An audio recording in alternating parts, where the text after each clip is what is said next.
Bonjour les Babelites. Hello there. Comment allez-vous Bah écoute, ça va et toi? Super, t'as passé un bon week-end? Bah écoute, étrangement je suis allé au soleil. Si vous me connaissez, je déteste le soleil. Ouais. Et je suis allé au Calanque du coup. Et Au Calanque? Ouais. Ok. Donc tu sais, il faut faire la randonnée pour y aller et tout. Ouais, grave. Et moi je suis pas du tout sportif. Enfin bref, je l'ai fait. Ok. Voilà. Bravo. Par contre, le soleil, le sable, je valide pas du tout. Et je pense qu'il faudrait mettre le burkini en place pour nous protéger. Et je pense En que fait, c'est tellement meilleur pour la peau, hein. Ben oui, ceux qui ont interdit le burkini n'avaient pas la peau sensible, laissez-moi vous le dire. Les Français doivent savoir. Les Français doivent savoir aujourd'hui. Donc nous revoilà pour un épisode nouveau, numéro 9. La Déjà. semaine dernière, ouais, ça passe trop vite, hein. On a fait que ça depuis le mois de janvier. On a fait que Babel, genre. Ouais. Faut mériter son salaire, hein. Ouais, c'est clair, ouais. D'ailleurs, continuez à vous abonner, parce que là, on n'a pas encore assez pour rincer les darons. N'hésitez pas, franchement, Mettre les n'hésitez darons pas. à l'abri, c'est ça? Ouais, grave, ouais. Et qu'est-ce que j'allais dire? Ouais, des nouvelles de ta vie en ce moment Bah écoutez, en vacances, je En ne travaille vacances. pas. Et Ça, c'est non. bon.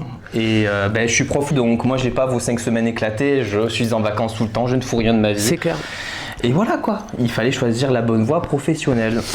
Ouais. Non, franchement, si j'avais su, je me serais plus accrochée pour passer le CAPES, quoi. C'est ça. Shaking my head. Et toi, comment ça va? Bon, ça va bien. Franchement, ça va bien. J'ai ma mère qui était de visite ce week-end. On a fait les ongles. Incroyable. Apparemment, selon la ongliste prothésiste, j'ai les ongles courts. Elle me l'a dit au moins 25 fois pendant le traitement, pendant le swing. Donc bon, j'ai noté, j'ai bien compris. C'est pas la peine de me le répéter 25 fois. Mais bon, ça fait plaisir. T'as eu un supplément, c'est ça? Ouais, j'ai eu un supplément de 5 € parce qu'apparemment, c'est un travail trop minutieux sur des ongles courts. Mais puis bon, c'est joli, ça fait un peu holographique. Mais bon, je retournerai la voir quand mes ongles seront plus longs parce que j'ai pas envie de me faire shame en fait. Shaming. Nail shaming. Toi, t'as enlevé tes faux ongles, t'en mets plus trop en ce moment?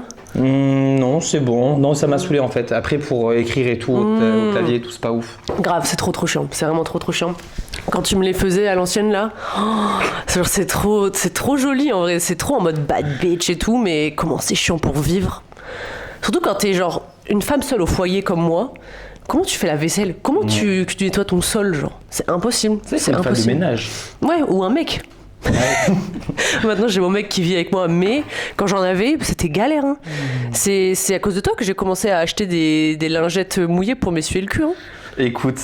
Parce que le PQ il se trouait en fait. Oui, et puis tu te sens pas clean après. Non, c'est vrai. Donc là, Donc ouais, grâce à toi, j'ai une hygiène anale parfaite. toujours là pour aider, donner des bons conseils. Mais tu sais aussi ce que j'aime bien avec les faux ongles, c'est le bruit. Ouais, clic. Tu sens que c'est vivant. Ouais, grave. Est-ce que tu as déjà vu Dolly Parton qui fait de la musique avec ses ongles acryliques? Là, ouais. La meuf, elle réussit à faire genre... Et genre, elle fait des chansons entières juste avec ses ongles en mode instrument de musique. Queen. Ben, elle a du talent. La Queen, la reine de l'Amérique, en fait. Je l'adore. Et puis elle était là en mode gay rights avant tout le monde. Hein. Bien sûr. Elle a pas attendu que ce soit Bien tendance pour... Elle est en pour mode la- full gay rights, full trans rights, full TDS rights aussi. Elle a jamais compris pourquoi les gens jugeaient les putes, quoi. Mais elle était... comment on appelle ça? Avant-gardiste. Grave. Mais tu sais, ça me fait penser à un truc.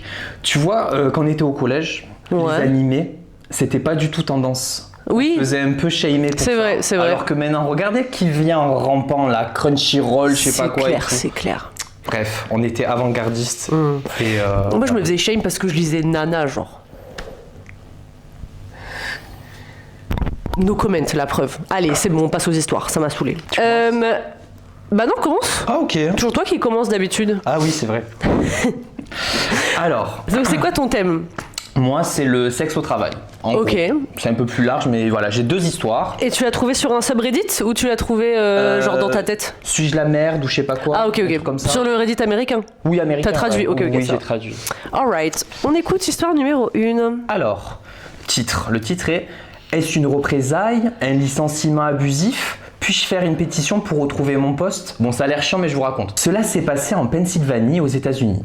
J'ai travaillé dans cette entreprise pendant 3 ans et j'étais très proche de ma patronne qui a une 12aine d'années de moins que moi. Nous sommes toutes les deux des femmes. Après un mariage fait dans la précipitation, elle m'a confié que son nouveau mari était insistant sur le sexe.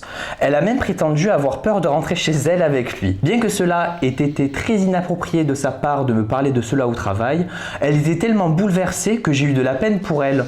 Alors je l'ai juste écoutée et je lui ai dit de tenir bon, que tous les mariages traversent une période d'adaptation. J'approchais de mes 3 ans dans l'entreprise et je n'avais jamais reçu une seule augmentation de salaire, même si j'avais travaillé très dur et que mon travail était toujours très apprécié.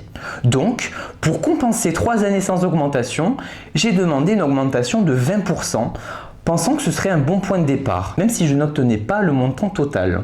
Je l'ai présenté à ma patronne. Lorsqu'elle n'a pas accepté l'augmentation, je lui ai rappelé qu'il était inapproprié de parler de sa vie sexuelle avec moi, sa subordonnée de travail. Cela l'a chamboulée et elle m'a accusé de tentative de chantage et a maintenu son refus de me donner l'augmentation. Alors, j'ai informé les membres du conseil d'administration de la manière dont elle avait été inappropriée en parlant de sa vie sexuelle et comment elle avait refusé mon augmentation.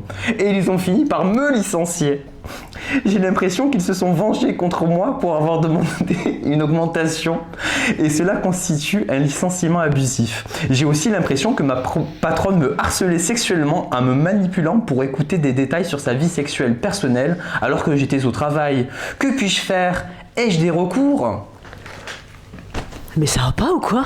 Ben, franchement, dans les coms, ils ont tous dit que c'était la merde. Ouais. Et que l'histoire d'où tu balances comme ça dans la conversation, tu te sers de cet argument-là pour dire mais tu m'as parlé de tes problèmes de cul, donc bah clairement.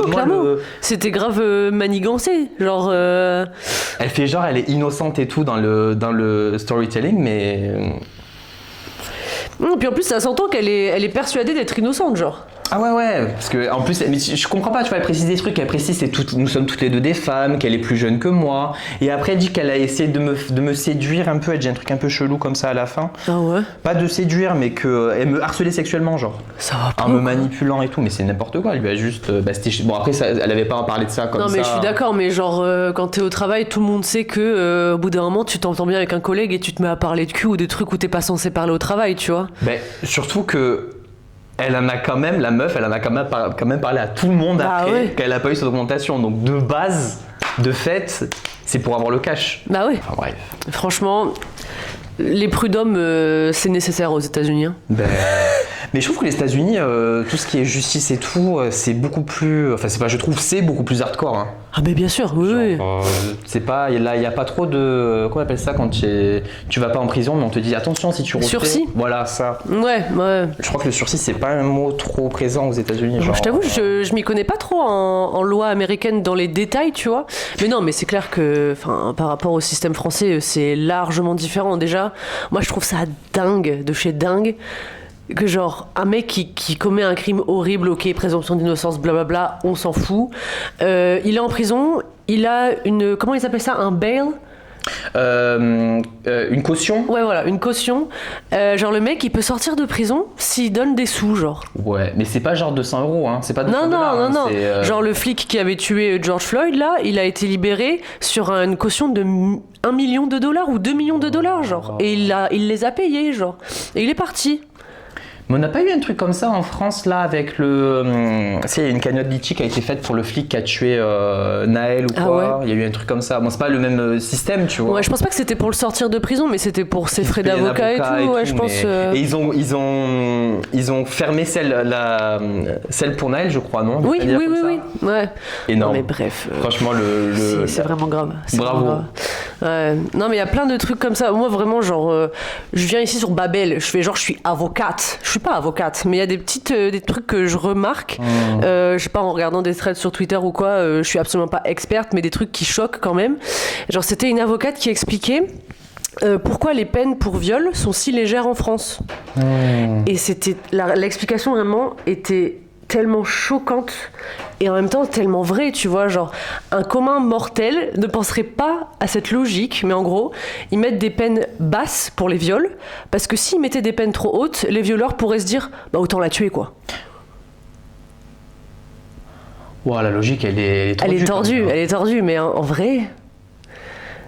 Ouais, non, désolé, je casse l'ambiance déjà là. Mais je trouve quand même que on a parlé quoi de pédophilie, de trucs, on a parlé déjà au bout de 10 minutes.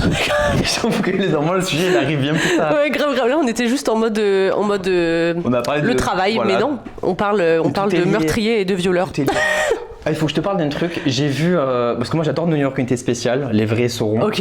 Tout, c'est ça? Ouais. Ok. Mais avec Olivia Benson, bref, peu importe.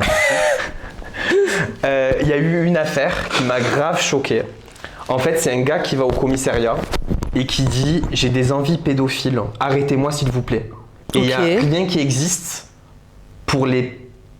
pas les réhabiliter, mais pour... en fait, tant que t'as pas fait de l'acte... Mais en vrai, c'est comme les violences domestiques, hein, du moment qu'ils n'ont pas vraiment... Enfin, les maris, du moment que les maris n'ont pas fait mal à leur femme ou les ont pas tués, tu peux pas les condamner en fait. Ouais. Ou même, tu vois, mais il n'y a aucune structure qui existe, il n'y a rien, tu vois. Ah non, mais ça c'est clair qu'il pourrait exister des structures psychiatriques qui œuvreraient à contenir les pédophiles, genre. Après, je sais pas si ça marche ce truc, mais bon.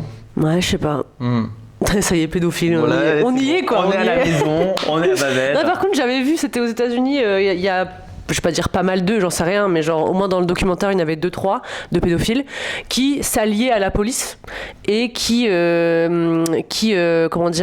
infiltraient des réseaux pédophiles en ligne pour arrêter pour de bon des pédophiles, genre ils s'appellent les virtuous pedophiles, genre les pédophiles vertueux.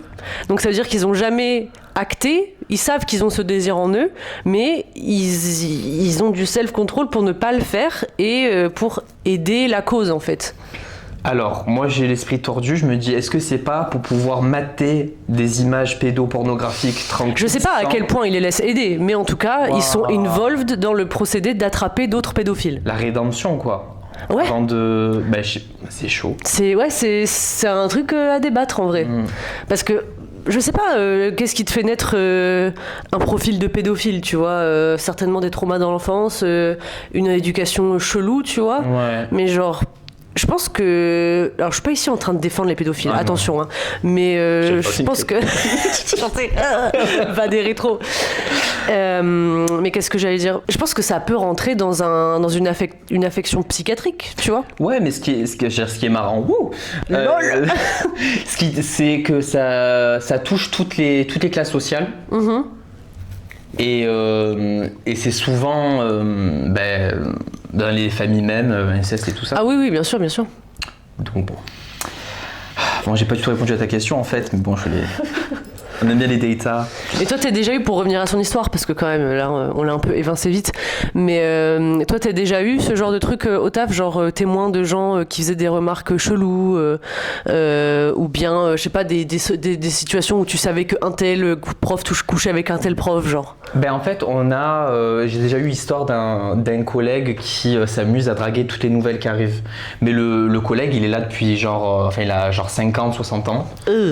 Et par exemple, il est allé voir ma pote, enfin ma collègue, et il lui a dit ouais, avec ma femme, on va au Club Med, est-ce que toi t'es célibataire parce qu'ils font souvent des choses, des réductions pour les couples, donc du coup on pourrait y aller tous ensemble. Donc, chelou, wesh. Et elle m'a dit, ma pote, qu'il lui avait jamais parlé avant, donc. Et elle m'a dit le ton dans lequel il l'employait, ça se voyait qu'il voulait un truc échangiste ou quoi. Et même il a envoyé des textos aux meufs les plus pures qui existent, tu vois, enfin les pures, c'est mal dit, mais aux meufs les plus innocentes, des collègues et tout, mais bien plus jeunes que lui. C'est plus facile. Pour dire t'habites où, comme ça je peux te raccompagner chez toi. Oh là là. Moi il m'a jamais demandé de me raccompagner chez moi. Ouais, oh, t'es triste, non? Tu vas t'en remettre? C'est bon, je vais m'en remettre. Bref. Et sinon j'ai un collègue autiste. Est-ce qu'on peut parler d'autisme vite fait ou pas? Vas-y, c'est bon, on est à 15 minutes. Je suspecte d'être autiste. Sur le spectre. En gros, il te voit et il dit ce qu'il pense direct. Tu vois. Genre une fois il a vu C'est un prof de quoi? Techno. C'est toujours un prof de techno. Désolé les profs de techno. Des hurluberlus, voilà. Mais on vous aime, hein, vraiment. Genre une fois, il y avait une collègue, tu sais, les collègues qui sont là, pas contractuels, mais genre elle est là. Vacataire? Ouais, je sais pas. Et en tout cas, elle était pas là longtemps, elle est remplaçante. Ok. Et elle était là genre 12 heures par semaine, un truc comme ça. Bref, on s'en fout, ça excuse en rien ce qui s'est passé. Elle arrive à la salle de repas des profs et le prof il la fixe comme ça. T'as de la moustache. Oh là! Gratuitement. Mais ça va pas ou quoi? T'as de la moustache. Et en fait, tu sais, les gens comme ça, ils disent, c'est comme les gens racistes, ils disent, ça sort sans... T'es en train de comparer les autistes aux racistes là? Ça va pas. Fabien, c'est vrai. Dans ce cas de configuration, je m'enfonce. On a 4 millions de followers, hein. T'es cancel là, hein. Regarde tes pieds là, sois pas fier, hein. Je vais faire un Reddit, suis-je une merde pour avoir comparé les autistes. Et Passons, ouais, voilà. ensuite. Bah, il m'a déjà fait aussi à moi. Ok. Genre une fois, il m'a dit...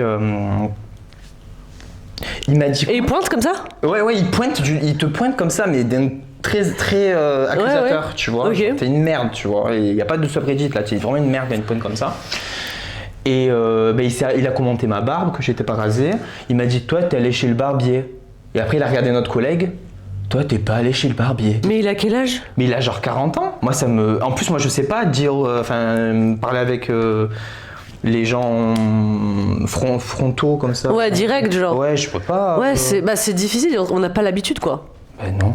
On n'a pas l'habitude, non, c'est clair. Mais est-ce que t'aimerais pas avoir ce pouvoir magique-là? De dire ce que tu penses sans filtre? Non, parce que je pense que ça me pousserait à être trop haineuse. Tu vois ce que je veux dire? Est-ce que ça veut pas juste dire que t'as beaucoup de haine en toi, en fait? J'ai pas sorti toute ma female rage, en fait. Mais est-ce que... Bon, alors, je vais traduire un peu ta pensée. Moi, j'ai peur... Permets-toi, vas-y, permets-toi. Je pense que j'ai le même ressenti que toi. Moi, j'ai peur que si...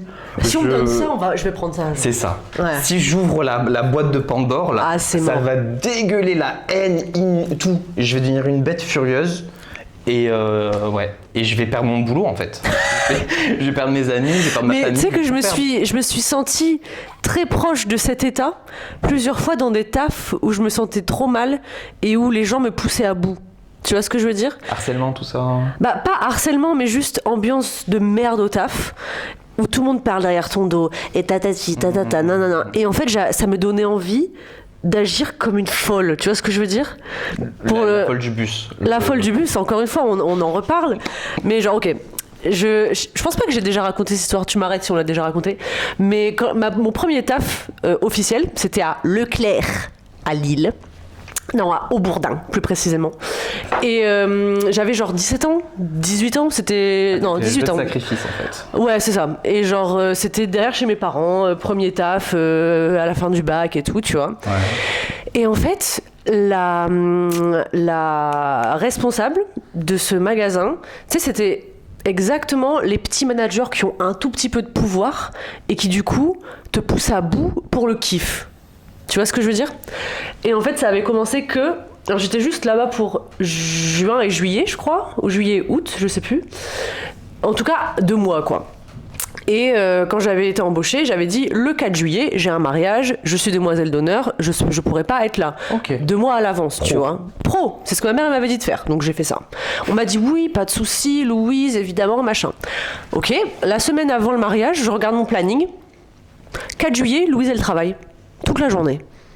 Du coup, moi, je me dis dans mon petit esprit naïf, elle s'est trompée. Et je vais la voir. Et je fais, oui, Nadia, bah en fait, j'étais pas censée travailler le 4 juillet parce que, tu sais, t'es pas encore trop assurée, t'as 17-18 ans, c'est ton premier taf, tu trouves que c'est hyper important et tout, tu vois. Et elle me regarde, elle fait... D'accord, et mais tu sais, genre en mode trop passive-agressive et tout. Elle me dit, bah, si ça te convient pas, va demander à quelqu'un d'échanger tes horaires. Du coup, moi, je vais faire le tour de toutes les caissières et tous les caissiers. Ouais, c'est ça, genre en mode, oui, j'ai un mariage, j'explique tout mon truc. Et t'en as un qui me dit, ouais, moi, ça me dérange pas, on switch, toi, tu fais le matin, moi, je ferai l'après-midi, tu vois. Je fais, bon, ok, voilà, bon, trop gentil.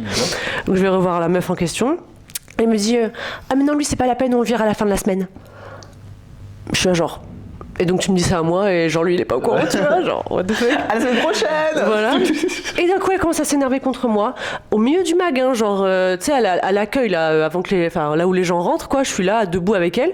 Elle me fait t'es qu'une petite capricieuse, c'est pas comme ça que ça marche le monde du travail, on n'est pas toujours tout ce qu'on veut, et nanani, et nanana, et gros ça y est, tu vois, genre elle m'a vraiment pourri et moi genre. Ça, c'est toujours le cas avec moi aujourd'hui. Quand il y a une autorité qui me crie dessus de façon injustifiée, je pleure. Mais genre des pleurs de sanglots de haine. Tu vois ce que je veux dire ? Des trucs incontrôlables, genre... comme ça, ridicule, mais vraiment horrible. Bref, du coup, je retiens mes larmes à fond, j'ai la gorge, mais j'ai l'impression d'être une grenouille, tu sais, avec les nœuds dans la gorge pour me retenir de pleurer et tout. Je retourne à ma caisse. Et je passe les clients et tout. Et là, elle revient et elle repart à la charge. Et je commence à éclater en sanglots. Elle se nourrissait de ta... mais vraiment, elle savait que j'étais comme ça et que j'étais sur le point de craquer. Ouais. Elle est revenue à la charge à me... Je sais même plus ce qu'elle m'a dit, mais ce genre de truc. Genre, vous êtes une petite ingrate, vous réussirez jamais dans le monde, les gens vont pas toujours se plier à vos exigences, machin. Devant les clients, moi, je commence à sangloter, à pleurer et tout, normal, tu vois. À tel point qu'il y a une petite mamie, juste après, elle m'a donné des abricots. Pour me... Enfin bref, pour que je me... Geste de mamie. Ouais, c'est ça, genre elle se sentait mal pour moi, du coup elle m'a donné ses abricots, bref. Et c'est pas fini, parce que une heure après, j'étais toujours en train d'essayer de contrôler mes sanglots, genre vraiment je venais à peine d'arrêter de pleurer. Alors de la dignité encore. Ouais, c'est ça, alors que clairement j'en avais déjà plus, hein, quand t'es caissière et que t'es en train de sangloter à ta caisse en passant des articles de clients, 55,50 s'il vous plaît. C'est abusé, tu vois. Et là t'as le directeur du Leclerc qui descend, qui vient me voir, il me fait, dans mon bureau. C'est son mari, hein, d'ailleurs, la manager et le truc. Bref. Évidemment. Et donc lui, il me parle encore comme si j'étais atteinte mentalement. Vraiment, il me parle, il me fait « Louise, vous savez que ce n'est pas des attitudes à avoir. Vous n'avez pas l'air d'être très stable. » Et c'est genre... Tu t'es fait afficher alors que... Alors qu'en fait, c'est elle qui m'avait provoqué cette réaction. C'est cette réaction qu'elle cherchait chez moi, tu vois. En fait, elle n'a pas voulu admettre que tu avais dit oui. Ouais, non mais c'est ça, et clairement. Du coup, elle a pas, au lieu de dire j'ai fait une erreur, désolé meuf, je te change et tout. Ouais, non, c'est ça.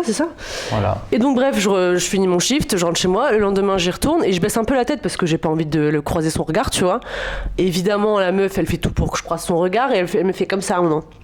Comme c'était son clébard. Viens, tu vois, et elle me dit Louise, vu votre réaction disproportionnée d'hier, je pense qu'on va pas vous garder. Donc à la fin de la semaine, vous pourrez rendre votre badge. On peut pas. Je pense qu'il faut que vous preniez du temps pour votre santé mentale et tout. C'est elle qui t'a causé le trauma. Ouais. Et qui te dit va chez le psy après. Voilà. Et c'est pas fini, parce que ça c'était peut-être un mardi. Donc moi le reste de la semaine j'ai encaissé, parce que dès qu'il y avait une couche de bébé pleine, c'était pour moi à ramasser. Dès qu'il y avait des boulettes de bière cassées, c'était pour ma gueule à ramasser. Et à chaque fois qu'elle me croisait, ça va, votre mère elle est pas trop déçue que vous vous fassiez virer pour votre premier travail et tout. Mais la go elle était folle genre. Et j'arrive le vendredi, je commence à lui tendre mon badge, elle me fait en fait non on vous garde. Mais ça va pas, oh. Ça va pas. Les mind games et tout. C'est ça. Minote, t'as 18 ans. Même si elle avait 45 ans en fait. C'est ça en fait. Et genre c'est ce truc-là qui fait que les gens quand ils te poussent à bout, après ils s'étonnent que tu act up en fait. Et oui, en effet, j'étais très jeune et je pense que j'avais pas, j'avais beaucoup moins d'assurance que maintenant. Évidemment, maintenant qu'on me traite comme ça, je dirais mais qu'est-ce que t'as toi, genre. Ouais, mais parce que tu te dis l'autorité, la meuf elle sait, voilà, moi je sais pas. Ah mais clairement. C'est pas comme ça que ça marche, je sais pas quoi, mais en fait c'est des malades. Moi alors j'enchaîne, hein, ça va jamais. Vas-y, mais t'inquiète. Mais on est là pour ça. Ouais, on est là pour ça. Ouais, c'est vrai. Comme d'hab. J'ai travaillé dans la vente un petit moment quand j'étais le boulot étudiant comme toi. Ouais. Fallait bouffer en fait. Bah grave. Et bon, c'est juste un détail, mais en gros la patronne elle nous a dit, la responsable. Elle nous dit, vous savez, il y a des caméras de surveillance et avec cette application, je sais ce que vous faites. Oh là là. Donc si vous vous asseyez, je le saurai. Moi j'étais en panique.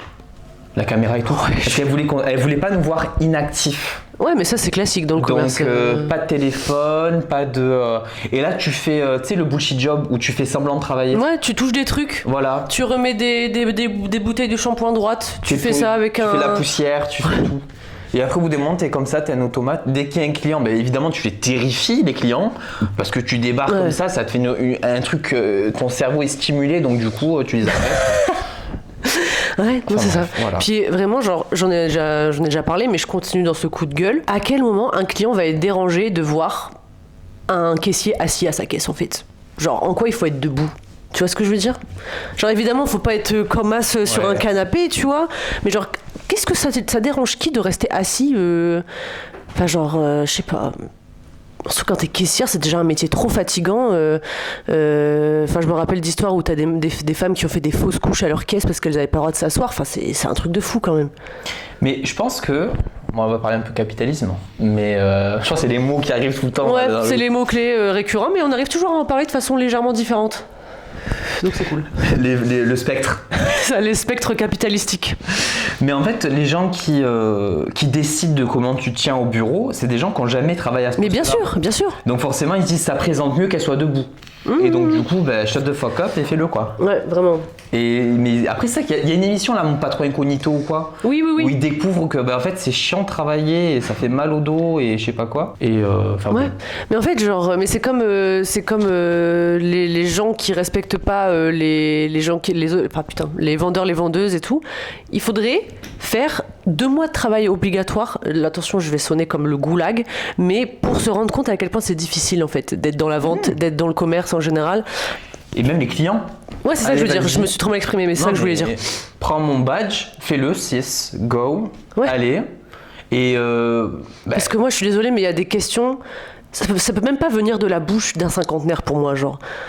Ah, vous avez plus ce modèle? Bah, va aller voir derrière. Mais frère, je sais que je peux pas le fabriquer moi-même en fait si je l'ai pas là. Et les gens comprennent pas, tu vois. Ça me dépasse, tu vois. C'est quand je bossais dans un commerce de basket connu, bref. Le nombre de gens qui arrivaient, qui disaient ouais, je voudrais ce modèle en 43. Ah bah on l'a pas. Bah comment je vais faire? Aller voir dans la réserve, non? Mais frère, tu crois pas que je sais ce qu'il y a dans ma réserve, genre? c'est ma réserve, ok. Du coup, tu vas et t'es là, t'attends juste 30 secondes debout dans la réserve comme un con. Et tu reviens, tu dis bon bah on l'a pas. Bah je vais faire comment? Bah j'en sais rien, tu te démerdes. Maintenant il y a internet, tu vas sur internet, genre. Ah, vous préférez que je commande sur internet? Moi je m'en fous, frère. Vous perdez une cliente, mais pas de soucis. C'est moi qui gagne le fric. Pas de soucis, genre. Moi je suis pas sur commission, bref. Bon, Ça me fait dire, putain, ça y est, là, je suis. Tu vois, là, t'as vu ce que ça fait de lâcher la bête. Ouais, grave. La bête, c'est fait pour ça, c'est pour lâcher la bête. Ouais, je pense que c'est un peu notre catharsis de la semaine. On sort tout. Allez. C'est quoi le nom Ah oui, c'est les mailloticiens. Tu sais ce que c'est un mailloticien? C'est alors les femmes c'est les sages-femmes et les hommes c'est les mailloticiens parce qu'on peut pas dire sage-homme. Mais en gros c'est les médecins, les infirmiers hommes qui accouchent les femmes. Ah. Et en fait c'est la maillotique, c'est l'action de faire accoucher. Donc en fait ma belle c'est une maillotique, c'est ça que je voulais dire. Ok. C'est ça. Mais tu as du mal à... Tu vas la m'exprimer, c'est ça? Déjà t'as dit maillotique dans la phrase, je suis désolé de base. Ça ressemble pas à maïzena, je trouve. Le maïs. Ok, donc deuxième histoire, on va parler aussi de vieilles personnes chiantes. Donc le titre de la deuxième histoire c'est « Suis-je le trou de balle d'avoir dénoncé ma grand-tante pour avoir réoffert un cadeau ?» Okay. Ma famille a la tradition de faire un échange de cadeaux au hasard chaque année pour Noël. On tire tous un papier avec un nom dans un récipient et c'est à cette personne que l'on devra offrir un cadeau lors de notre grand repas de Noël. En gros, la go, elle a juste décrit Secret Santa. Voilà, elle a fait une phrase compliquée. Mais ouais. Honnêtement, je déteste ce rituel parce que ça me stresse de devoir trouver quelque chose pour un membre de ma famille éloigné que je connais à peine. Mais voilà, je m'y conforme parce que ça a toujours été comme ça. En 2019, j'ai tiré le nom du mari de ma grand-tante qui a presque 70 ans. Je sais que lui et ma grand-tante sont assez riches et vraiment, aucun des deux n'avait besoin ou ne voulait quoi que ce soit. Je savais aussi que le budget maximal par cadeau était de $50 chacun et ces $50 n'allaient pas être assez pour acheter un cadeau à la hauteur de leurs exigences. Le grand tonton, conduisant beaucoup pour son travail, je lui avais trouvé une boîte à outils assez chère, hors budget, mais bon tant pis, avec marteau, tournevis, etc. de très bonne qualité. Quand il avait ouvert ce cadeau lors du repas de Noël en 2019, il avait eu l'air reconnaissant et m'avait remercié chaudement. On avance directement au Noël de cette année 2023 où j'ai vu que la personne qui devait m'offrir un cadeau était ma grand-tante.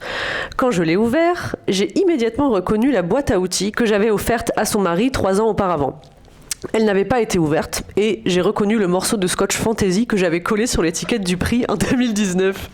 J'ai bugué et d'un coup j'ai fait un grand sourire et j'ai dit que c'était incroyable parce que depuis que j'avais offert cette boîte à son mari il y a 3 ans, j'avais voulu m'en acheter une aussi, mais que le magasin où je l'avais acheté m'avait dit que cet article ne se faisait plus et n'était plus disponible.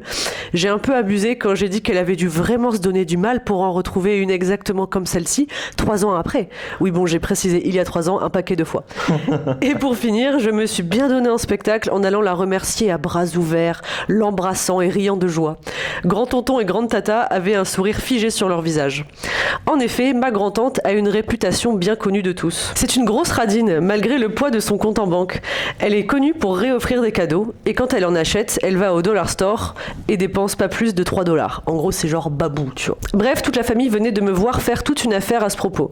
Ma mère m'a pris à part et m'a réprimandé plus tard dans l'après-midi pour mon attitude parce que ma grand-tante avait l'air visiblement embarrassée et était partie pas longtemps après l'échange de cadeaux. J'ai un peu fait l'effronter à ma mère en lui demandant innocemment qu'est-ce que j'ai bien fait de mal. Je remerciais juste chaleureusement ma grand-tante pour un cadeau que je voulais par-dessus tout. Alors, ai-je dépassé les limites ? Suis-je un trou de balle ? En fait, je pense que c'est comme c'est dans le cadre familial, il y a beaucoup de tabous. Ouais. Tu vois. Et la vraie question, c'est est-ce qu'on peut afficher les gens de sa famille ? Tu vois, est-ce qu'on peut les... Ok, c'est ça, je pense que c'est ça le vrai truc. Et je pense qu'elle a cassé la spirale funeste de la radinerie dans sa famille. Et du coup, je pense pas que ce soit une trou du cul. Non, je pense pas non plus, mais en effet, il y a plein de choses que tu sais sur tes oncles, tes tantes, tes cousins, tes je sais pas quoi, et que personne dit. C'est une vraie omerta, tu vois. Genre, tu sais que t'as un cousin qui a la fâcheuse tendance de dater des meufs plus jeunes, mais personne dit rien, tu vois ce que je veux dire ? Ouais. Bon, moi, dans ma famille, en vrai, ça va à peu près. Donc, je m'y identifie pas nécessairement. Mais ouais, c'est ça, il y a trop d'omerta dans les familles en général. Ouais, mais tu comprends que sans cette omerta, toute la famille s'écroule en fait. Ah, mais de fou, de fou. C'est une stabilité, on dit bon, c'est les liens du sang, faut qu'on se voit. Mais voilà. Et après, aussi, question, parce que ils disent que parce qu'elle est riche, elle est radine, mais est-ce que c'est pas plutôt l'inverse ? Est-ce que c'est pas parce qu'elle est radine qu'elle a pu devenir riche ? En traduisant l'histoire, je me suis dit, ouais, ça fait vraiment genre les gens qui disent, ouais, mes potes riches qui me disent, ouais, tu me dois 50 centimes, peut-être que c'est pour ça qu'ils sont riches. Petit à petit. Ouais, c'est ça. Ah, mais ça, c'est les pires, mais ouais. Parce qu'en fait, genre, c'est vrai que mes potes plus riches, bon, j'en ai plus vraiment, c'était surtout quand j'étais à la fac. Je traîne que avec des profs et des chômeurs et des musiciens, bref. Oui, mais en même temps, t'as l'âme. C'est ça, en fait. On a quelque chose en plus. Putain, MDR, aucun rapport, mais ça me rappelle un truc. Hier, j'ai eu un élève, genre c'est un gros roumain qui dit trop de choses, tu vois, il est trop direct. Okay. Et on parlait des magnettes que tu achètes dans des pays étrangers, tu vois. Et je lui dis, moi j'adore acheter des magnettes moches. Il me regarde, il fait, ouais, normal. Il me dit, ouais, je comprends. Du coup, je fais pardon et tout. Il me dit, non, mais t'as le style d'aimer les choses moches. Donc ouais, je pense que j'ai le style de traîner avec des gens pauvres. Non mais c'est drôle comment il a dit, je trouve. Ouais, mais en même temps, tu vois, je l'ai pas pris comme une insulte parce que je suis là genre, ouais, genre je suis miscellaneous. Ouais. Bref, revenons-en à nos moutons. Je peux rebondir sur son histoire en parlant de Christmas Santa en général. Parce que moi, il faut savoir, parce que là, la meuf, elle explique que c'est Christmas Santa. Moi, quand je suis arrivé dans le monde du travail, le vrai monde du travail, c'est-à-dire enseignant, hein, là où on a beaucoup de vacances, je rappelle. Ouais, au cas où on oublierait. Voilà. Là, mes collègues, ils me disent, il va y avoir le Christmas Santa, faut que tu offres un truc à la collègue et tout, que tu prends dans le panier, je sais pas quoi, enfin, je leur raconte le truc. Et ils me disent, le budget, c'est genre 5 €. Moi, évidemment, je tombe sur la collègue de maths. Donc du coup, je lui trouve un truc d'origami. Ok, stylé. Voilà, je me suis dit, bon, elle a de la géométrie, je passe un prof de maths, je pas réfléchi. Puis en vrai, 5 €, c'est très restreint. Hein. Voilà, c'est très restreint, tu vois. Donc je prends un petit renard qu'elle peut, elle peut coller à son mur. Le petit renard, il est en papier, c'est stylé, tu veux dire, c'est stylé. Donc jusque-là, beau gosse, tu vois. J'arrive avec mon petit origami, et là, je les vois pas, tous ces traîtres, se donner des bouteilles de vin. Des livres à 50 €. What? Des recettes, tu vois, les livres à recettes à 50 balles, des trucs comme ça et tout, des trucs hyper chers, ils se donnent tous. Et là, du coup, ça arrive autour de la prof de maths. Parce qu'en plus, ils ont bien fait il y a dû y avoir un de ces silences. Ils ont bien, voilà. Et je lui ai donné ça, mais la honte de ma vie. La honte.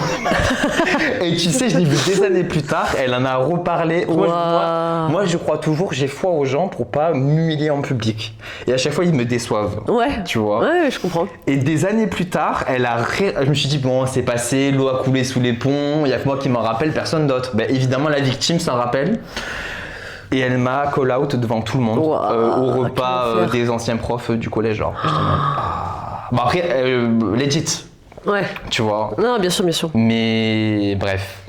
Ouais, non, mais c'est vrai que c'est la honte. En fait, te mettre en situation publique avec genre une obligation d'offrir un cadeau à quelqu'un que tu connais ni des lèvres ni des dents. Ouais. Genre, c'est en trop plus, difficile. J'avais C'est trop réfléchi difficile. un petit peu, tu vois. Bah, bien sûr. J'ai eu un cadeau de merde à un Christmas Santa, je peux raconter ça aussi. Bien sûr, vas-y. Et même chose, sauf que dans mon nouveau collège, on ne dit pas qui t'envoie le cadeau, faut deviner. Sauf que comme tu connais pas les gens, ben, je vais jamais deviner qui c'était. Non, tu c'est vois. clair, ouais. Et je reçois un cadeau trop bizarre. C'est un jeu société, alors que je déteste les jeux société. Tu vois, tout ce qui est cartes et tout, ça me stresse. Toi, t'es le genre de mec, quand on t'explique les règles et t'es là comme ça. Ah, moi, je suis en dissociation. Je comprends, je suis comme ça aussi, moi. Je comprends rien.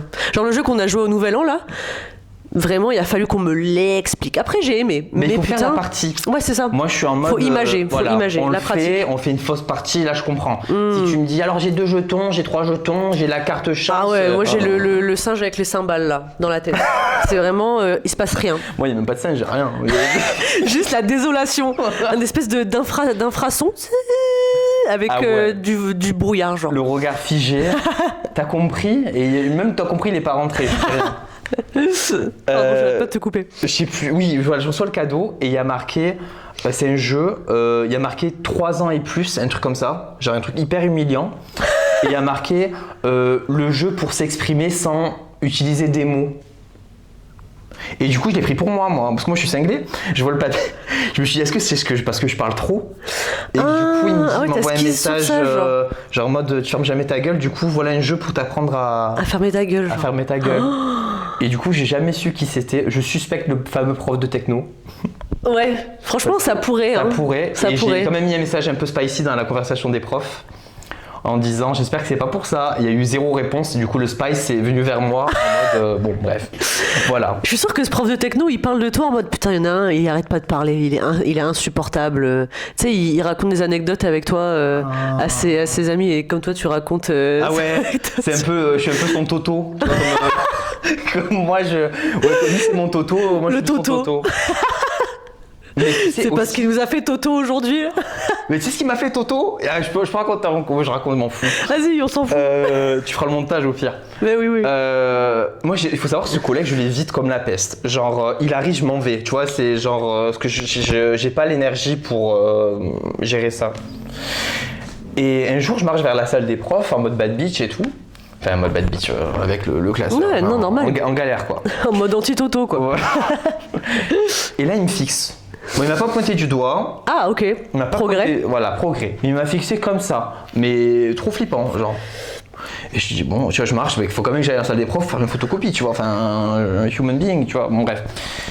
Et là, il regarde mes jambes pendant que je marche, tu vois. C'est chelou. T'étais en skinny à carreaux, genre? Non, pas, j'avais pas de pantalon chelou, quoi. De toute façon, au collège, je peux pas. Les gamins, ils call out, sinon. Oui, c'est vrai. Et après, il lève les yeux et il me dit c'est la droite. Je comprends pas. Tu vois, moi, j'ignore. Je dis c'est bon, moi je suis une bad bitch, j'ai pas le temps de gérer ça. Je dis ah ok. Je me suis dit ah ok. Ah ok. La folle du métro, la folle du bus. C'est une folle du bus. Bref, donc je rentre et tout, et après je rentre chez moi, quand même ça me trotte dans la tête. C'est la droite, ça veut dire quoi c'est la droite? C'est la droite. Je vais t'expliquer ce que c'est la droite. Faut savoir que moi je boite très légèrement, je boite un peu légèrement. Okay. Et en fait le gars il a analysé la jambe sur laquelle je boitais. Fou. Mais il dit ça tout, genre c'est la droite. C'est la droite, Sherlock Holmes. C'est la droite. Oh, c'est honteux. Mais je sais même pas comment, comme il est enfin, le A-word, comme il est acoustique, je le soupçonne fortement d'être acoustique, d'avoir des problèmes de génération humaine. J'ose pas je sais pas comment le confronter en fait. Lui dire, en fait, non. Non, mais c'est vrai que genre, pointer du doigt et genre relever des imperfections chez les gens de façon audible, c'est pas normal. Même qui peuvent être des complexes de fou. Bah grave. J'imagine, bon, moi je complexe pas, je m'en fous, tu vois, mais imagine je complexe, ou même dit, t'es gros. Moi, franchement, quelqu'un vient devant moi et me dit oh là là, t'as un nez très très long. Je crois que je me tue devant eux. T'as les yeux très rapprochés. Des trucs comme ça. Et le truc, tu peux rien faire, tu peux pas faire ça ou Bah pas. non, c'est clair. Mais que des. Parce que je pense que dans la société, il y a une règle, genre, tu peux point out un truc qui va pas chez quelqu'un si c'est réparable dans les 10 secondes. Genre, je sais pas, si tu me dis t'as une salade dans les dents, ou bien t'as un post-it collé sur ta fesse, j'en sais rien, ok, ça c'est réparable.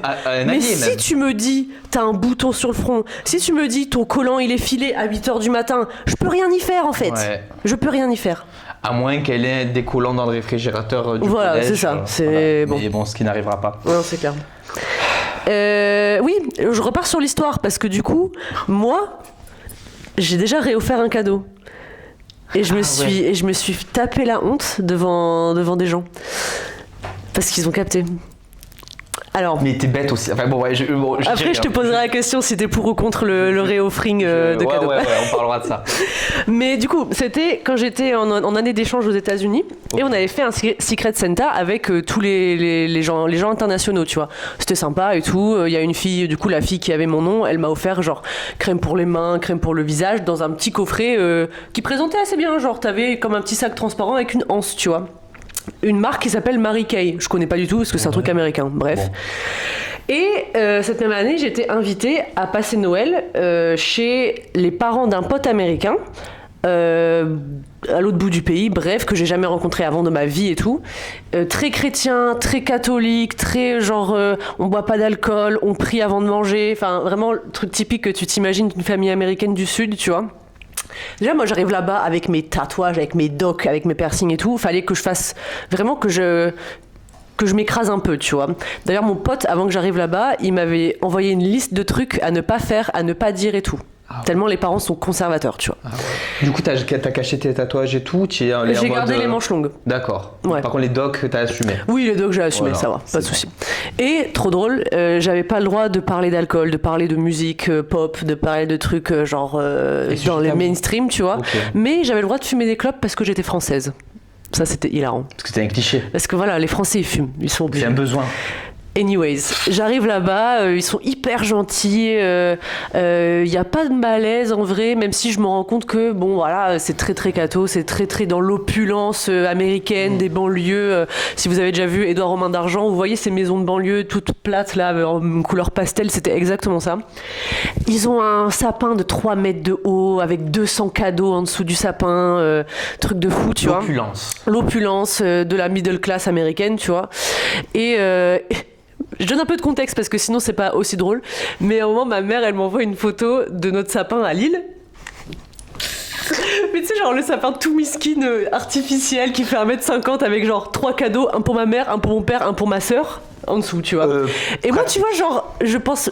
I'm not even thinking twice about it, juste parce que c'est normal pour moi, tu vois. Et du coup, je montre à la maman, à la dame qui m'accueillait, « Oh, regarde, c'est mon sapin de Noël chez moi !» La meuf, elle fait quoi? Elle fait « Oh !» En mode oh la pauvre et tout, tu vois. Et j'étais en mode Calimero, tu vois. Elle allait t'envoyer les restos du cœur. Je te jure. Pour elle, genre je lui montrais genre ma pauvreté entre guillemets. Bon, c'est tout. Et il s'avère que j'avais pas trop d'idées de cadeaux pour ces gens-là, donc j'avais pris ce petit coffret de crème que j'avais reçu de ma pote internationale, tu vois. Et je pense que quand tu réoffres un cadeau, la clé de pas te faire choper, c'est de réoffrir le cadeau à quelqu'un qui n'avait rien à voir avec la personne qui te l'a offert. Je pense que dans ces cas-là, ça passe, tu vois. Ouais. Et je me dis, bon, c'est une dame un petit peu âgée, elle est crème, elles aiment bien, moi je vais pas m'en servir, ça va finir à la poubelle, tu vois, c'est dommage. Ouais, pour l'avion et tout, enfin bref, ouais. Ouais, voilà. Et donc voilà, c'est tout, le matin de Noël arrive. Elle m'avait fait plein de cadeaux, cette dame en plus. Les parents, ils m'avaient offert plein de cadeaux, des boucles d'oreilles, des t-shirts, des chocolats, des petits kits à couture et tout. Et moi, je suis là avec mes pauvres crèmes de merde. Et j'avais quand même acheté... j'avais ramené quelques cartes postales de France pour le père et tout, enfin bref. Et donc elle commence à déballer son cadeau. Et elle me regarde comme ça, elle regarde le cadeau. Et je sens qu'elle se retient parce que dans sa tête, elle doit se dire non mais elle est pauvre là, je vais rien dire, tu vois. Mais elle me dit Mary Kay, c'est pas une marque qui tu sais, c'est un peu comme Tupperware à l'époque, c'était les dames qui venaient chez toi pour te les vendre. Et tu peux pas les acheter en magasin en fait. Faut que tu assistes à une réunion Mary Kay pour les avoir. Et ouais, et c'est un peu une MLM en fait. C'est un truc de pyramide scheme. Genre Thermomix. Ouais, c'est ça. En fait, tu peux les avoir que si t'es membre d'un club ou je sais pas quoi, tu vois. Je comprends, ouais. Et du coup, je lui ai mytho, je lui ai dit ah non, je les ai trouvés à TJ Maxx et c'est genre Target, mais c'est faux. Et c'était sûr que c'était faux. Tu sais, c'est comme si tu disais oui, j'ai trouvé un parfum Lancôme à Babou, tu vois. Genre c'est débile. et du coup, je me suis sentie trop mal. Et tout. Bon, après, elle a rien dit. Elle a dû se dire que j'étais juste, je venais du tiers monde en fait. Mais oui, c'était clairement une erreur de réoffrir, de réoffrir ce cadeau. Voilà, mais je l'ai fait. Waouh. Ouais. Et toi, tu penses qu'il y a des règles quand tu souhaites réoffrir des Déjà, est-ce cadeaux? qu'on peut réoffrir, même si la personne... Imaginons que même si tu te fais pas choper. Ouais. Moi, je pense que tu peux réoffrir des cadeaux dans certains contextes. Parce que je pense que, moi, personnellement, je suis tellement une meuf qui aime pas le gaspillage et jeter et garder des trucs inutiles que je sais qu'ils plairaient mieux à d'autres gens. En fait, c'est pas une excuse, je pense sincèrement ça profondément. L'argument écolo. C'est pas crédible.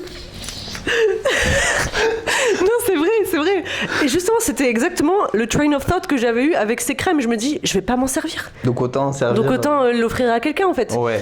Et si c'est quelqu'un que tu connais pas, quelqu'un à qui tu dois offrir un cadeau par convenance ou par Secret Santa, je vois pas le problème. Genre évidemment que je vais pas réoffrir un cadeau à mon copain ou à toi ou à ma sœur. Bien sûr que non.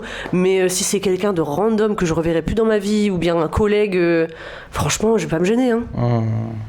Mais bon, dis-moi ce que t'en penses. T'as déjà réoffert, toi? C'est quoi?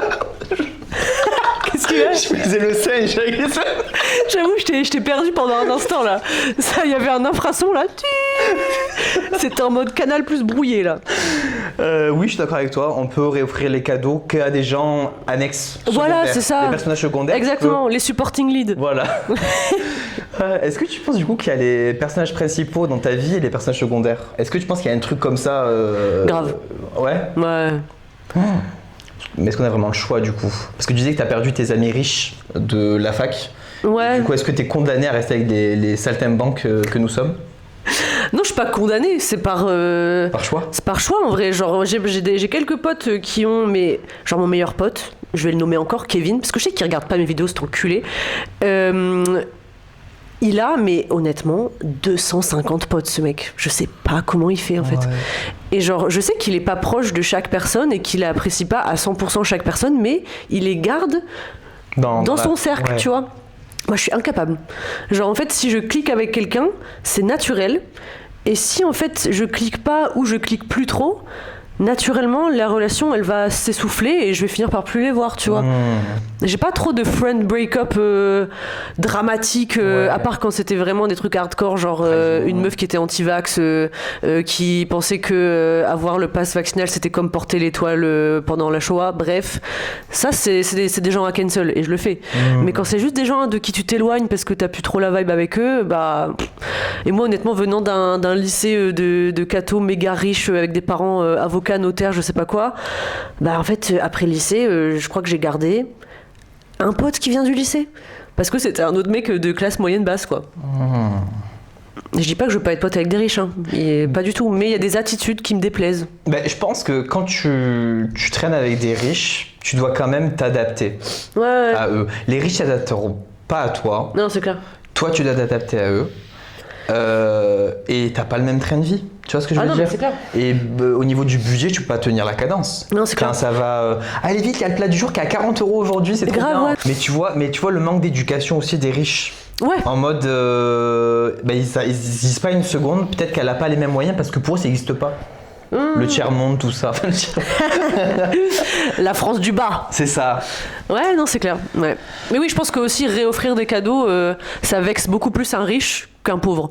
Parce que moi, honnêtement, même quelqu'un que j'apprécie énormément qui me dise « Ah, au fait, ouais, on m'avait donné ça, et je trouvais qu'en fait, ça te servirait mieux à toi, donc je te l'offre. » Moi, ça te le dis. Oui, si tu le dis. Voilà, si t'es en mode je te le dis pas, je te oui, le non, voilà. Moi, genre, quand je le fais pas de façon malicieuse, tu vois. là, pour le coup, je me suis vraiment juste dit, bah, ça va finir à la poubelle, quoi. Donc, autant l'offrir à une dame. Ouais, mais tu t'es fait griller. Mais ouais, je me suis fait griller. C'est ça, je me suis fait griller parce que j'avais pas la ref de la MLM, tu vois. Genre. J'imagine de convertir ça en francs, genre Babou, Kikou, je sais pas quoi, qui débarque là. Ouais, vraiment. Ah, action. Ouais. Enfin, ouais, c'est des trucs culturels que j'avais pas. Et je me suis fait. Et t'apprends en. C'est ça, maintenant je sais que Mary Kay, je peux pas faire genre qu'on me l'a pas offert, en fait.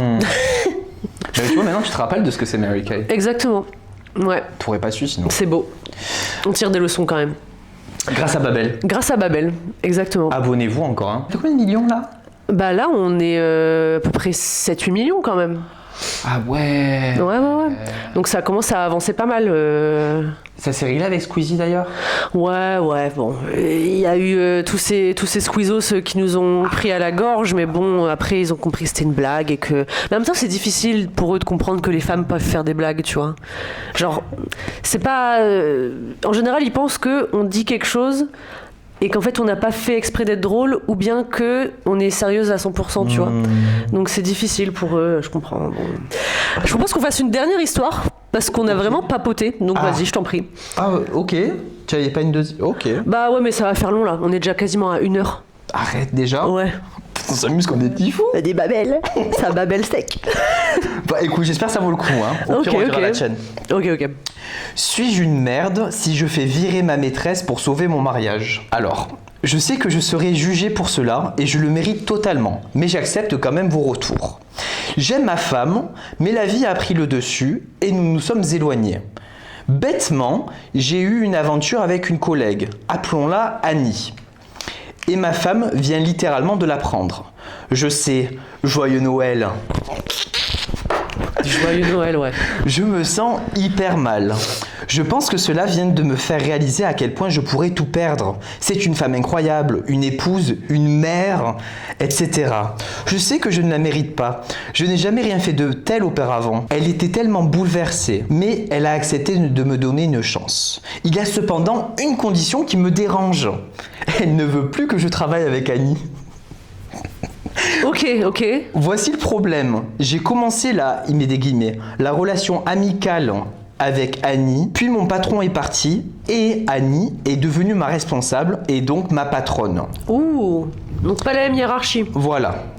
Il est en dessous. Au début, ils étaient collègues et après, Annie, elle est devenue sa... Ok, elle est passée au-dessus de lui, quoi. Voilà. Ma société a une politique stricte contre les relations entre managers et employés, ce qui inclut ce scénario, bien sûr. S'ils en sont informés, la norme veut que le supérieur soit viré. Cela s'est produit déjà quelques fois dans ma boîte. Ma femme prévoit de la signaler à mon employeur. Elle a des preuves, des textos, etc. À moins que je dise quelque chose, Annie sera virée. Probablement de manière assez humiliante. Donc en gros, s'il fait rien, va se faire têche. Oui. Sa femme va dénoncer Annie. Okay. Si je fais quelque chose, cela ne la sauvera probablement pas. Et pourrait aussi me nuire. Donc fondamentalement, pour sauver mon mariage, je dois faire virer Annie. Donc, non mais en fait, tu dois rien, frère. Tu dois vraiment rien faire. C'est ta faute. Mais dans les commentaires, il s'est fait exploser. Mais bien sûr. Il y a eu plein de commentaires qui ont été ban, tu vois, supprimés, genre par le bot ou quoi. Parce qu'il disait en gros, c'est à toi de te barrer, c'est pas à la patronne. Et en plus, tu vois, dans tout le truc, il fait genre qu'il s'en veut, mais à aucun moment il veut prendre la responsabilité du truc. Bien sûr. Non, c'est fou. C'est genre. J'ai toujours du mal à traduire ce mot entitlement. Tu vois, genre impliqué. Non, c'est genre tout lui est dû, tu vois. Ah ouais. Genre en mode c'est lui qui a fauté, c'est lui qui a foutu les 2 femmes dans la merde, mais c'est lui qu'on doit encore sauver à la fin parce que bon, il est pas si méchant. Non, en fait, désolé, genre tu peux pas avoir le beurre, l'argent du beurre et le cul de la crémière non plus. Genre là, c'est tout ce qu'il veut tout en fait.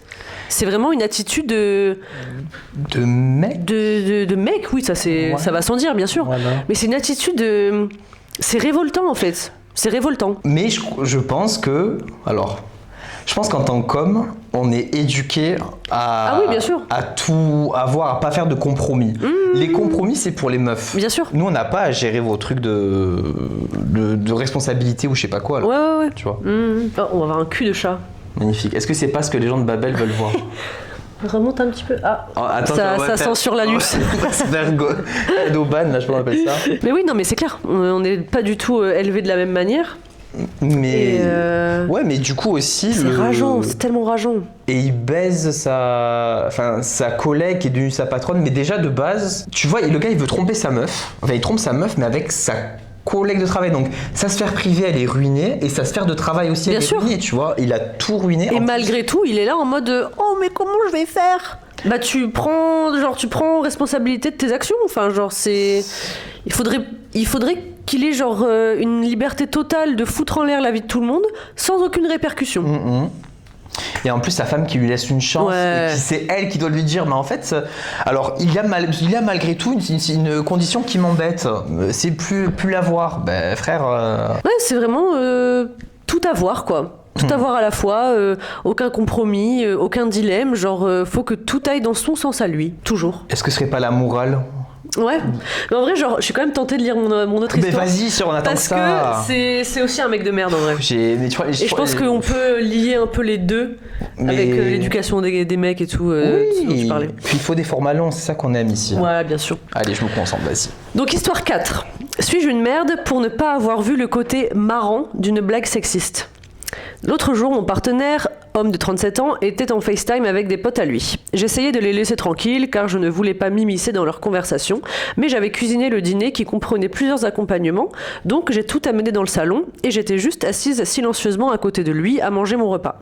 Je n'étais pas dans le champ de la caméra. L'un de ses potes a posé une question à propos des partenaires à un moment donné et mon partenaire a mentionné que j'étais assise à côté de lui, donc j'ai rapidement fait coucou au garçon, puis une petite minute plus tard, j'ai fait une blague sur mon partenaire dans le contexte de la conversation, rien d'important, juste un commentaire amusant. Et là, l'un d'entre eux dit « Mec, est-ce que tu viens de laisser ta femelle parler ?» Maintenant, avec le recul, je comprends que c'était censé être juste une blague. C'est bon, je ne suis pas née de la dernière pluie. Mais à cause du fait que j'ai été le sujet de cette blague toute ma vie, de multiples fois en tant que femme, à chaque fois, elle devient plus dégradante et humiliante que la dernière. Mon partenaire sait que je suis sensible aux problèmes d'inégalité, j'étudie la sociologie, et on a eu des conversations à de multiples occasions au sujet des hommes qui font des blagues sexistes entre eux, et que c'est misogyne, et que ça ne fait pas avancer la cause parce que c'est trop normalisé et classifié comme de la déconne entre mecs. Donc je m'attendais à ce que mon partenaire rétorque quelque chose suite à cette blague, mais il n'a rien dit, a ri et m'a ignoré. J'ai donc pris mon repas avec moi et j'ai quitté la pièce parce que je me sentais pas du tout la bienvenue. Plus tard, il est venu me demander si j'étais énervée et j'ai dit que oui. Je lui ai dit que je m'attendais à ce qu'il me défende un minimum, à ce qu'il dise quelque chose pour calmer ses potes. Pas au point qu'il casse l'ambiance, mais au moins un petit bon mec, arrête, ou bien une petite phrase un peu piquante pour les faire taire un peu. Et là, il s'est lancé dans une grande explication sur ce que son pote avait voulu dire en faisant cette blague, que ce n'était pas du tout sexiste, qu'il n'a pas voulu dire ça de la manière sexiste, et que ce n'était pas son rôle de jouer au chevalier blanc pour protéger mes petites émotions. Tout cela m'a évidemment encore plus énervée et déçue, parce que, au lieu d'essayer de me comprendre et de respecter mes ressentis, il m'a juste mansplain la blague et a défendu un pote misogyne. Je ne m'attendais pas à des excuses, mais au moins un peu de compassion sur sa part, sur comment je me suis sentie suite à cette interaction. Mais il n'a rien fait de cela. Il m'a juste traité comme si je n'avais pas compris le sens de la blague parce que selon lui, ce n'était pas vraiment sexiste. Donc suis-je le trou de balle pour vouloir que mon partenaire me défende et pour ne pas avoir capté le paramètre drôle d'une blague sexiste? Ben là, comme il y a deux trucs. Je pense qu'il y a deux trucs. Il y a le côté, la blague qui est naze et que voilà, on veut combattre. Ouais. Et il y a le côté, ben, c'est au mec de me défendre et de... Alors, il aurait dû la défendre, tu vois, mais elle attend que tout vienne de lui. Je sais pas. Mais en fait, je comprends son point de vue, moi, en tant que meuf. En fait, t'es fatiguée. Tu vois, t'es fatigué. Et on a bien compris, time and time again, qu'on a beau ouvrir notre gueule, on a beau dire qu'il faut pas le faire. Si ça vient pas de la bouche d'un mec, ça sert à rien. D'accord. Tu vois, moi c'est comme ça que je le comprends et je pense que la plupart des femmes c'est le cas, même dans la sphère publique. Quand t'as une meuf youtubeuse qui dit oui les grands youtubeurs c'est que des mecs, y a pas de meufs dans le YouTube français, les streameuses elles se font insulter, attirent l'arigot, machin. Tout le monde s'en fout, mais quand c'est Squeezie qui dit « Oh, s'il vous plaît... Encore une fois, je suis en train de rager. Et Squeezie, je l'aime bien, hein, c'est juste que c'est juste le plus grand youtubeur de France. Donc c'est lui qui nous aime pas. C'est lui qui nous aime pas. Bref, et quand c'est Squeezie qui dit oui, respectez les streameuses s'il vous plaît, tout le monde est là genre ah oui, il faut respecter les streameuses parce que c'est un mec en fait. Donc ça a plus de poids. Et c'est horrible, hein, on est en 2024, mais c'est toujours le cas. Mais du coup, j'ai pas compris. Genre, quand il y a eu cette blague, elle a vu que son mec a pas réagi. Du coup, elle a pris son assiette, elle a dit je m'en vais. Et elle est partie. Par frustration. Voilà. Mais aussi son mec qui n'ait pas été capable de. En fait, c'est ça le truc. Comme il est entouré de ses potes, il y a la pression masculine qu'il a pas. Et comme on ne lui a pas appris à contester ça. Ou que juste il veut pas se ridiculiser ou paraître comme un simp ou un canard, je sais pas, devant ses potes, tu vois. Ouais, que sa femelle lui donnait un ordre et que c'est bon, c'est lui qui. Mais je savais pas que c'était un délire d'appeler ça des meufs femelles, je sais pas. C'était en anglais, tu vois. Traduit, c'est genre. Qu'est-ce qu'il a dit en anglais, je sais plus ce que c'était, mais c'était avec le mot female en tout cas. Ouais. Mais parce que c'est utilisé dans le cadre des animaux en fait, genre. C'est ça. Mais c'est tellement dégradant. En français, bien sûr, même les gros incels français, ils disent pas femelle parce que c'est juste associé aux animaux en français. Mais en anglais, c'est genre ton sexe biologique. Ouais, female friend, tout ça, ça passe. Ouais. Quelle aurait été la bonne réaction de la meuf, tu vois? Le mec, on sait, il aurait dû la défendre, tu vois.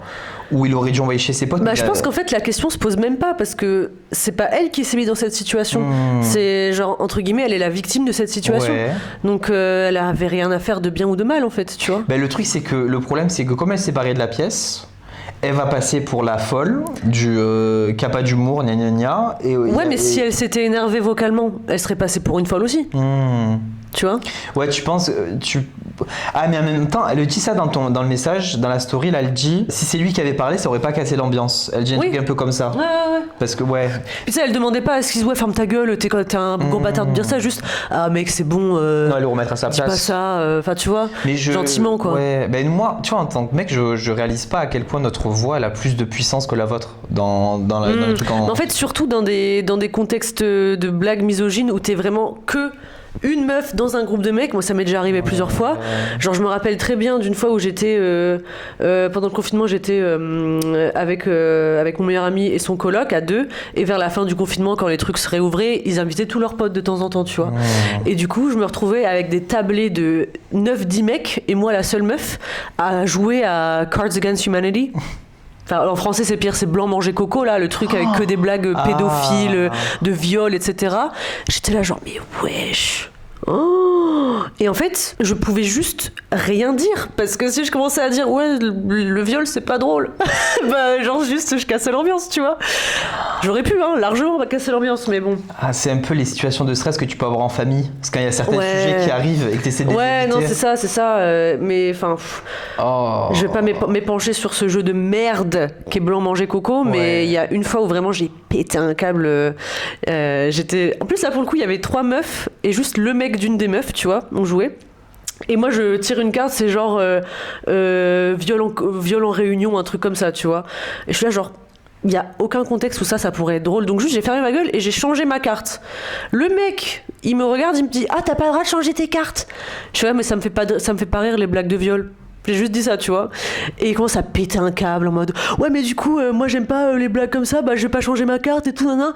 Et j'étais là genre I'm about to break the mood, genre vraiment arrête de parler parce que je vais commencer à te raconter des trucs, frère. Tu vas pas être prêt, tu vois.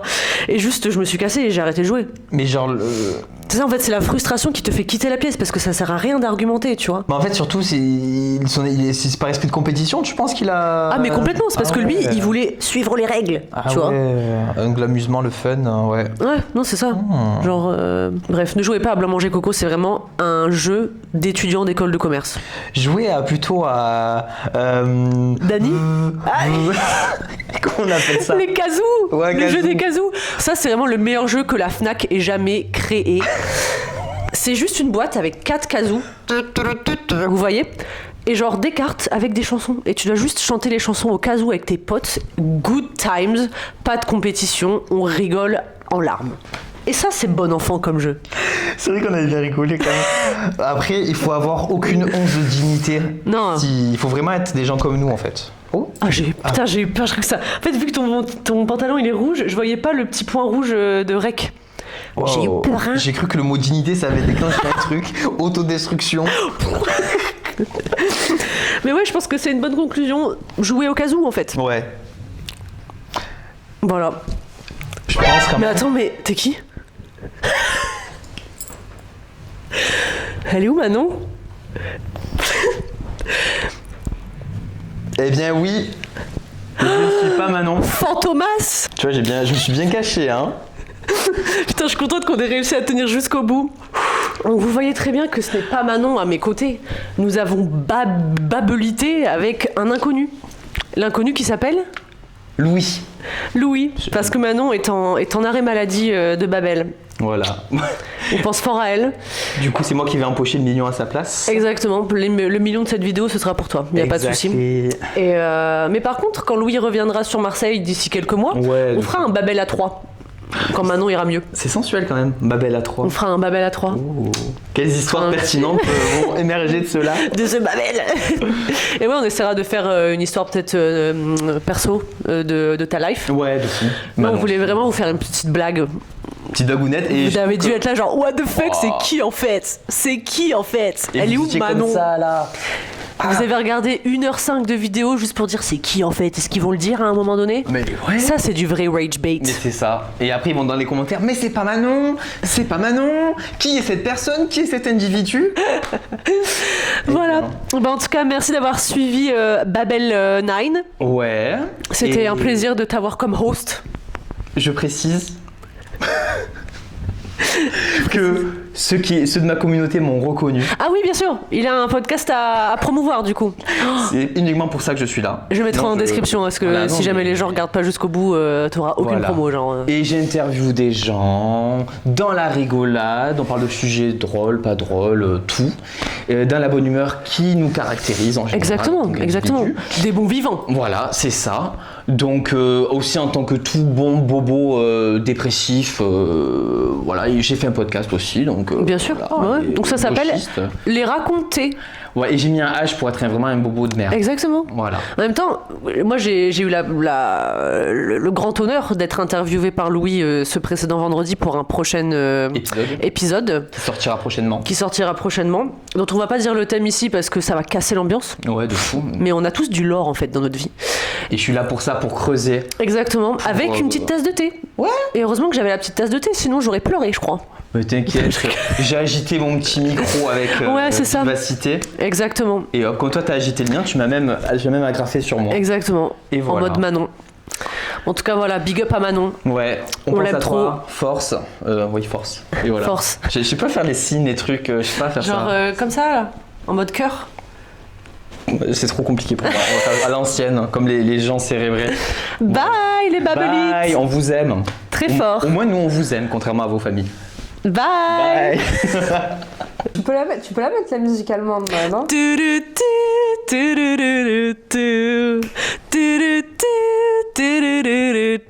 And it goes. Je pense que c'est bien, c'est l'outro. Ouais, c'est bien.